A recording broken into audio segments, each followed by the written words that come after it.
I mean, we're talking about, much needed cost of living adjustments, much needed raises for law enforcement and our teachers and state employees at a time when they are seeing their prices increase at the grocery store, at the gas pump, and really in every situation. And so it has just really been a complete failure in just basic governance. And that's what people send us to Raleigh to do, is to govern.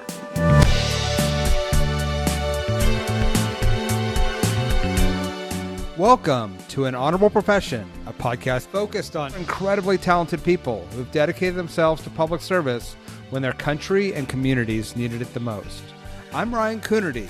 Along with Debbie Cox-Bultan of the NewDEAL, I'm lucky enough to be your co-host. The NewDEAL is an organization that supports the next generation of American leaders. Check out newdealleaders.org to find out more. My guest today is North Carolina Representative Dante Pittman. Serving in his first term, Representative Pittman beat a Republican incumbent in 2024 by less than 1,000 votes. And now he represents his home county of Wilson, a largely rural part of eastern North Carolina, in a district that Trump carried by 2 points.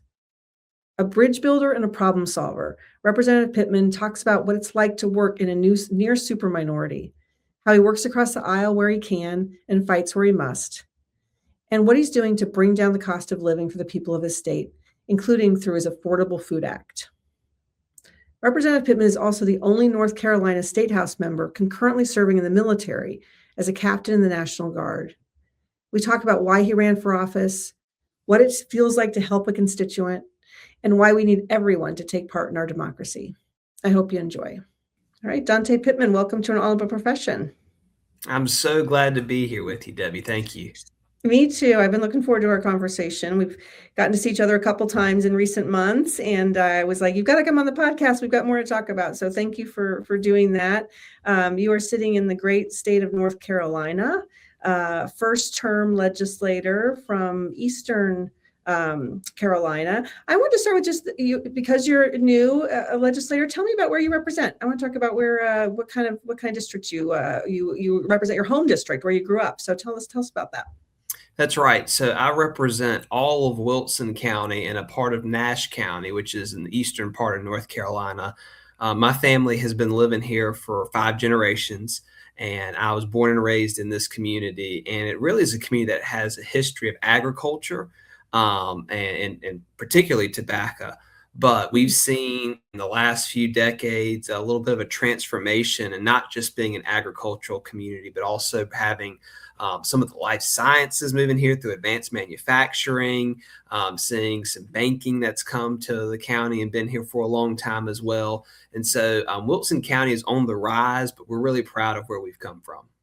That's amazing. And you beat a Republican incumbent in 2024 by about 900 votes, if I remember correctly. So this is definitely a swing district in a swing state. I want to talk about the state aspect in a little bit, but from a district perspective, that makes you kind of a unique person. There's so many people who are not running in swing districts that are, either solidly red or solidly blue.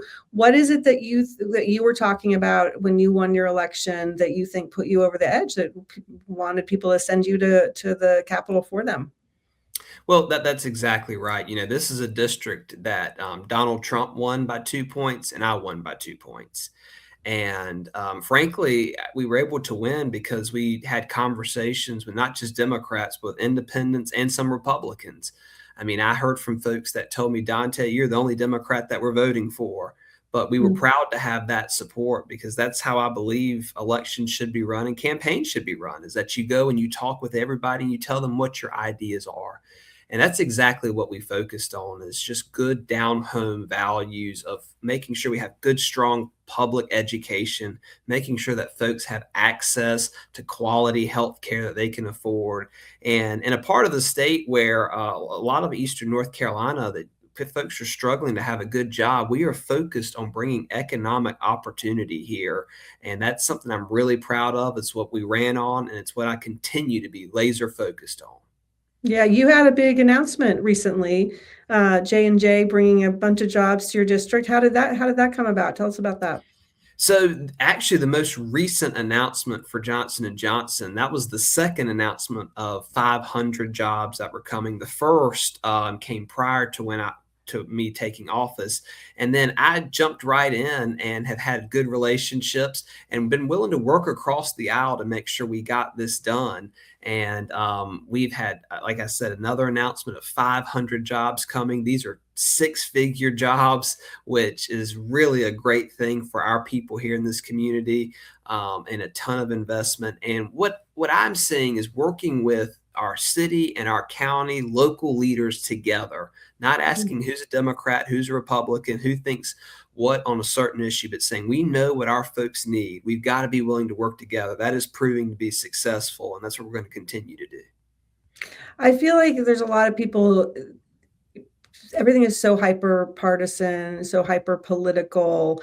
It's not, you're speaking my language, but I think there's a lot of folks in both parties who think that like the era of compromise, the era of getting together people across the aisle is kind of done. But that's not what has happened for you when you've gotten to the legislature. You've worked in a bipartisan way. There was something that just happened that you banded with Republicans, I know, on that had to do with property taxes recently. Why is it important to you that that's how you operate? And what have you found being in the legislature about that being an effective way to govern?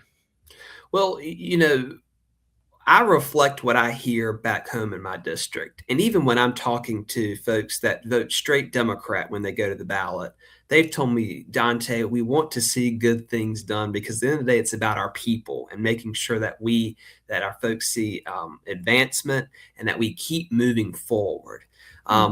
That means I'm not afraid to cross the aisle when it makes sense for our people. And I continue to hear about property taxes here on the ground. And when I see a solution that is action oriented, I'm not afraid to take it. Now, I say that because I did cross the aisle when it came to a moratorium on revaluation for property taxes. But I stood with my caucus when we stood up and loudly debated and tried to reject a constitutional amendment that is simply there for political purposes.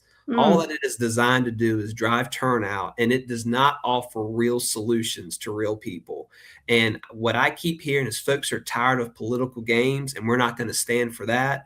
But if there is an action that will make the lives of our folks better, I'm gonna do it.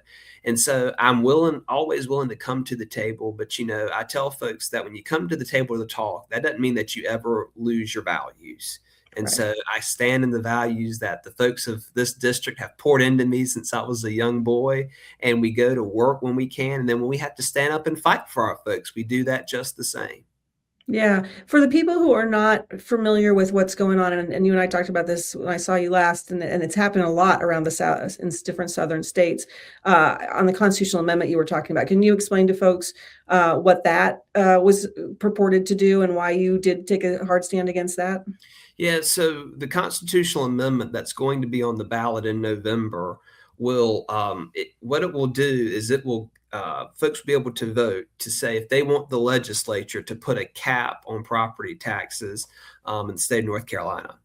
Now, folks are going to go to the ballot and see that, and they're going to say that's a great and wonderful thing. The biggest issue is the legislature already has that authority. So when they go to vote on it in November, some folks are going to be voting and they're going to the next day look for some relief. And we're going to have to come back in session either after election day or in the long session to talk about what the actual change will be. And I just see that as a bait and switch on voters. And what I keep hearing from folks is they are tired of these same political tricks. And again, I'll contrast that for when we had actual action, to be taken to give people relief. I supported that.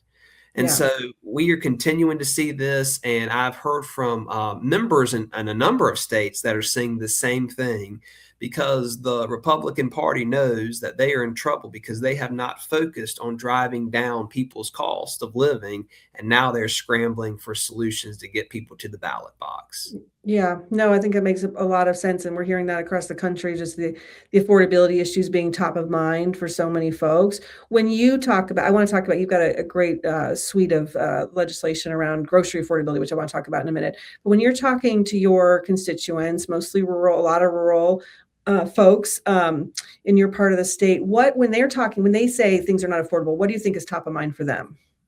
Well, one huge thing is healthcare.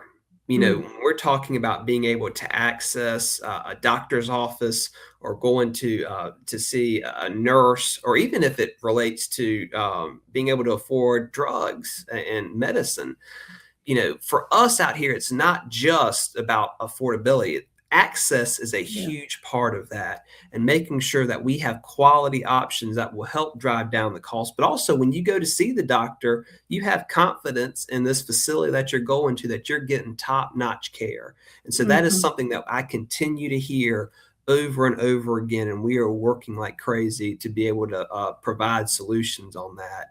And then, as you mentioned, one thing that I have found, that it doesn't matter if you're talking to somebody that comes from a low income family, a good middle class family, or a wealthy family. We all feel the impact when food is on the rise, and the food costs that we are experiencing is really astonishing. And that's what we're trying to take action to help drive down that cost, because it helps everyone when folks are able to afford the food that they need to feed their families. Yeah, tell us a little bit about what you are doing with your legislative package on that front. Yeah. So I was proud to introduce the Affordable Food Act in the North Carolina House this year. And what we're seeking to do is, number one, to ban dynamic pricing, to make sure that big grocery stores cannot take advantage of this technology to hurt working families, but Mm. instead technology is used to improve the experience they have at the when they go to shop for their groceries. So banning dynamic pricing, we've seen in some other states that folks are already using this tool and not always using it for good. Second thing that we're trying to do is make sure we increase the supply that we have locally. That means taking care of our farmers, investing in our farmers. One of the programs we have here is a program that our ag commissioner uses to protect farmland, and giving some farmers some incentive, so that if they really, most farmers want to continue in the industry, but they need a little help along the way. And so we're providing more funding for that, so that farmers can continue to weather this storm that we are seeing from Washington that is really driving a lot of farmers out of the industry. And then the third thing that we're trying to do is make sure that we have enough food for folks that have trouble accessing it, with our food pantries, our veterans groups that know of veterans that lack access to quality food, and making sure we're not leaving anyone out in our communities that really just need the basics. Yeah, that's so great. And that is in committee right now. Are you optimistic you're going to get some of this over the finish line this session? Well, we'll have to wait and see. I have to admit, one of the disappointing things that I've seen is, even when we can agree on what a problem is, and even if we can agree on most of the solution, it is an election year. Mm, And in the North Carolina General Assembly, we have seen gridlock mm, in a really surprising fashion. For those that do not know, in North Carolina, Republicans have a supermajority in the North Carolina Senate and a near supermajority in the North Carolina House. And we are still the last state in the country to not pass a new budget this biennium. So that shows you the dysfunction really is on one side of the aisle that controls the levers of power. But that's not stopping us from continuing to try to have those conversations, to reach out and see if we can move the ball forward, even in an election year. yeah. I mean, supermajority and almost supermajority. I do know that there's, of course, a Democratic governor, but in terms of passing the budget, that seems to be, if you've got both houses by large margins, how does that not come back to haunt you politically, that you can't get that done? I mean, what is kind of the messaging coming out of the reason this isn't getting done? Well, that's a really good question. We have heard a ton of excuses about why it's not been done. And I can tell you that we continue to be in session and we are seeing the panic level rise each day and each week because this is not, because we haven't gotten it done. A few weeks ago, we did hear this press conference that they were celebrating. They had come together and agreed on a framework for a budget. Well, I don't know about you, but I've never worked in any job or any capacity where I could be a year late to the assignment, still not have it done, but start throwing confetti and dropping the balloons because we have a framework or an idea. And time is ticking. And, I really do think that folks have gotten in that Raleigh bubble and have forgotten the real impacts to people. I mean, we're talking about, much needed cost of living adjustments, much needed raises for law enforcement and our teachers and state employees at a time when they are seeing their prices increase at the grocery store, at the gas pump, and really in every situation. And so it has just really been a complete failure in just basic governance. And that's what people send us to Raleigh to do, is to govern. Are there things that are shutting down because the state budget's not done? Are you to that point yet? When does your new fiscal year kick in? So part of the challenge that we've got in North Carolina is a few years back, the legislature passed a law that we would operate automatically on a continuing resolution if we did not pass a new budget. So the good news is that we do not have a shutdown. The bad news is that it has created this air of complacency that has extended this budget to being over a year late in North Carolina. That is crazy. I've never heard of something being a year late, a state budget being a year late. Actually, that's the first time I've ever heard that. That's insane. Well, it is certainly a record here, and it would surprise me if that's not a record across the country. Yeah. I can say that a lot of times state issues do not always cut through when the apparatus of the public. This has absolutely cut through. I cannot go anywhere without somebody asking me about the state budget. And I tell them, let's keep turning up the pressure. Yeah. Oh, that's so interesting. What are the sticking points? What's keeping it from passing? Well, there are a number of disagreements that the Republicans have with themselves on how much taxes should be cut, on exactly what raises should be put in place. We were told that all of this was figured out and solved when they announced the framework, but that framework was announced 3 or 4 weeks ago now. So there are clearly some backroom issues that they still have. And although publicly they are continuing to say it's just a matter of details, we are hearing from some of the leaders now that it may be more than that. Yeah, that is just wild. I mean, the other thing about North Carolina that I found so interesting, and we were just there for our annual Ideas Summit with the NewDEAL Forum in Raleigh recently. So really it was great to be on the ground and see your beautiful state. But we had a pollster from the Public Policy PPP, Policy folks that do the polling there. And he came and spoke to us at that event, and he was talking about North Carolina. And he said a lot of people outside North Carolina think that it's, you think of it as a swing state, a purple state, and people think that means it's a moderate state. The other way to think about it, there's just an equal number of Democrats and Republicans of why it's purple, which I thought was a really interesting distinction. I'm curious. And so, you think about the supermajorities you're talking about, or near supermajorities in the legislature, yet you have a Democratic governor, Democratic attorney general. It looks like Roy Cooper's in good shape for the Senate race. So what should people understand about the North Carolina politics, and what makes North Carolina in the purple column?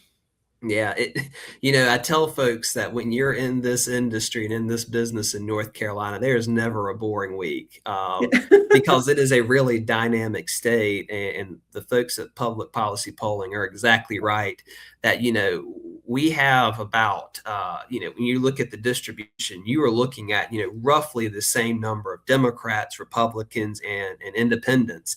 But the thing is that now those unaffiliated voters they're the largest political party here in the state and continuing to rise. Now, a lot of times folks will look at that and they will say, well, that means that, you have a lot of voters that swing one way or the other. And what I've found to be true is that you have a lot of voters that tend to vote one way, but they're just so dissatisfied with that Mm. political party. They don't want to be labeled as a member of that party. And Mhm. so, every election cycle, a lot of what we see comes down to turnout and talking to that group in the middle that does, swing from one side to the other. But we have a long history in this state of electing Democratic governors. And really, only in the last 15 years have we seen folks consistently voting Republican for the state legislature, but that has also been a result of partisan gerrymandering. But Yes. when you're talking about statewide offices like the governor and the attorney general, we have had that has been a Democrat that has sat in that office for over 100 years now. So, what I'm hoping to see and what we are pushing for in the legislature is people have sent a pretty clear message about the type of government they want to see at the state level, the type of balance they want to see. And they want us to be working with these statewide elected officials. That's why they put them in office. And unfortunately, the Republicans in the General Assembly just continue to try and stymie any type of bipartisanship. Yeah. If I remember correctly, even to that point, I don't know when this happened. It was a few years ago, but or a couple years ago, but there was some gamemanship, as you called it, like to take powers away from the governor when it looked like Democrats were going to take the governorship, right? So it's to your point, like it just seems such a mismatch that if you got a state, you can elect Democrats statewide. It certainly shouldn't be this huge lopsidedness in the state legislature unless you're kind of um, you know, gaming the system a little bit, frankly. Well, what was really so shameful about it was after we had the election in November of 2024, um, they still had supermajorities to the end of the year. And in December 2024, they came and passed a sweeping piece of legislation that took a number of powers away from the incoming governor and limited some of the power for the incoming attorney general.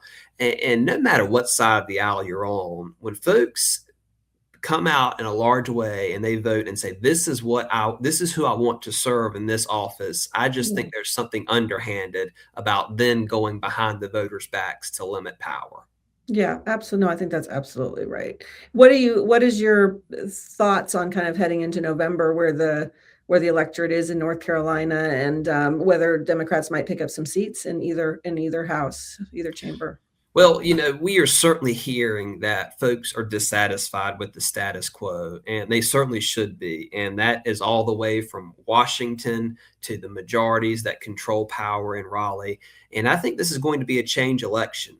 Now, I will tell you that, when I'm talking to voters, I'm laser focused on listening to their needs and then trying to deliver for them. And I think that's what the Democratic Party has got to be about is that we have got to be action oriented, finding common sense solutions, and then being willing to drive to hell and back to get it done. And when folks can see that type of action and then start to see the fruits of their labor in terms of getting out to vote and being willing to volunteer, then that's how you grow a stronger movement. And we have got to be focused on it. I think it's going to be a good election year for Democrats this year, but I tell them it will only be as good as you're willing to get out and work for. And that working does not just mean campaigning, it also means doing the job and delivering. Well, I could not agree with you more on that. When you think about your first term in office, and you're one of the youngest legislators, if not in the state house as well, has there been any particular moment that's been really rewarding for you when you've been able to deliver something to your constituents, where you've gotten to, be in that position where you get to actually see those results and help the folks in your community? Yeah, there are a number that come to mind, but I want to tell you a story about something that seems really small to folks, but it just made this man's day. That we had someone that called our office and said, he's in a rural part of the county in southern Wilson County. And he said, look, I own this piece of property and I'm just seeing a ton of trash. People are continuing to litter as they drive by and just throw it out the window. I really think that a no littering sign would help us. And so we found out and we said, you know what? You shouldn't have to move mountains to get that done. We got in touch with the North Carolina Department of Transportation, and they were out there within a matter of a few weeks. And he Mhm. called us back and he was blown away. He said, I have been thinking and working on this for a while. And, he was so appreciative how responsive our office was. And I told him, I said, look, I know things are hard, but this is what government is about. It is Mhm. sometimes it's not the big pieces of sweeping legislation. Sometimes it is listening to an individual constituent that's calling out for help and saying, I need my government to have my back. And it may not mean much to most people, but it meant the world to him. And I hope that he will continue to reach out when he needs things, because that's why we're here. And so that is one that has stuck in my mind. And it really felt almost like a Mr. Smith goes to Washington moment, taking on the bigger bureaucracy and everything. But when we reached out, they were happy to help. And that really is one of the small things that helped my belief in government as well. Yeah, I love that so much. What brought you into government? I mean, you're also in the military, in the National Guard, spent 10 years. That's right. Which is so tell me about your path into this work. Did you grow up thinking you were going to be in state government? No, this really has taken me by surprise that I just turned 30 a few months ago. Happy But that in birthday. my 20s that I would run for office and serve in the state legislature. That's not something that you sit at night thinking about. But I was born and raised to a single mother. She had me when she was 19 years old. And I'm here today because of the awesome family and the awesome community that I have. The folks that poured into me, my teachers, my coaches, my preachers that, believed in me. And I grew up wanting to make sure that I did my part, to give back, and also to stand up for folks that don't always have a voice. But I was having this conversation after we got a few phone calls about running for this seat. At the time, we had someone that I didn't believe reflected the values of the people that I know in this community, and that helped raise me. And people called on me to run for office, and I was talking to my then fiance, my now wife, Lucy, and we came up with just about every reason why you wouldn't do this. And then I got a phone call from our former governor, Governor Jim Hunt, my hero and the longest serving governor in our state history. And he called us out to Rockridge, North Carolina. We were sitting on his couch. And as I was listing off the reasons and the challenges, he cut me off mid-sentence and he said, North Carolina is a worthwhile project. Hmm. And from that moment on, we have been in this thing 100%, because when we have seen folks from previous generations, when they had every right to retire and step back, continue to believe in this state and this country and give back, how can you sit on the sidelines? Yeah, well, that's so inspiring. And I want to dig even, one more layer, because I feel like the advice that you could give to other people is so important in making that decision. I love that what Governor Hunt told you. I think some people feel like it's a hard time to be in elected office right now, not just the stuff you've been talking about the kind of the day-to-day governing and, and how hard that can be. Also the public safety aspect, kind of the vitriol just generally in our politics. Why did you decide to do it despite all those obstacles? Yeah, they're all valid concerns. I mean, if I ever hear someone that pushes back on that or says that that's not the case, that they're not telling the full truth. But the way that I look at it is that the only way that it gets better is when people step in to make it better. And that has got to be the charge. And that's the challenge before us right now. Ideally, we would have a national leader that would inspire us and attempt to bring us together. That's not our reality right now. So all we can do is what we can do. And that means stepping in, that means stepping up, and it means answering that call. Yeah. Are you still in the military now? Are you still in the Guard? Yes, yes, ma'am, I am. I currently serve as a captain in a public affairs unit that I command, and I've been in for over 10 years now. And that has been really, an enjoyable experience. And I think I still hold the distinction of being the only member of the North Carolina House that still wears the uniform and is currently serving. But I will say I have a number of colleagues that are wonderful veterans that, when we were working on pieces of legislation for our service members in the state and veterans, that they have wonderful ideas on, and we are trying to collaborate in a bipartisan way to make sure that North North Carolina is the most military-friendly state in the country. Yeah, I love that so much, and thank you so much for your service and to be juggling both two very big service projects in your life, right? Government as well as the military is such an inspiration. If there's something you need, whether it's from a group like NewDEAL or from other the general public or whatever it is, what is it that the people should know about what elected officials need? Yeah, well, I have to tell you that is a really surprising question because it's not all that often somebody comes to me and say, "What do you need?" I'm usually, on the other end of this. But, the biggest thing for me when we're talking about whether it's people, organizations, or groups is that right now we've been living in a period where folks have really been afraid to step off the sidelines, not just in running for office themselves, but in supporting, causes or people that they really believe in. And that is just not something that we can accept. I mean, when we have folks that are willing to stand up for common sense ideas and willing to work in a bipartisan way to move things forward, we need support, and we need folks to stand up and say, that's the kind of government that we need to see. And sometimes it's even scary for folks to do that. Yeah. But that is absolutely a critical part of our democracy. It's a critical part in getting action-oriented people involved and elected to public office.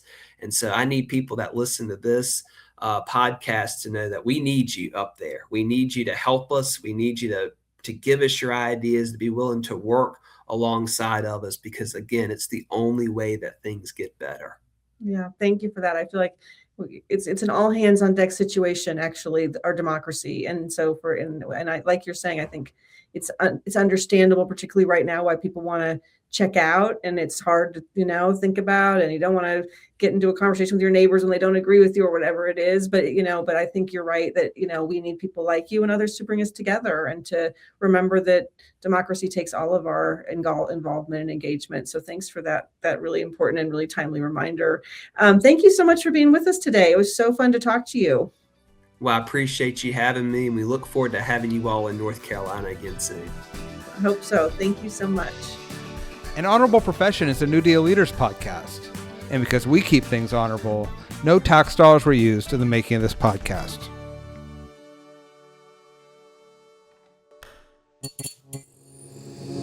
This podcast is part of the Democracy Group.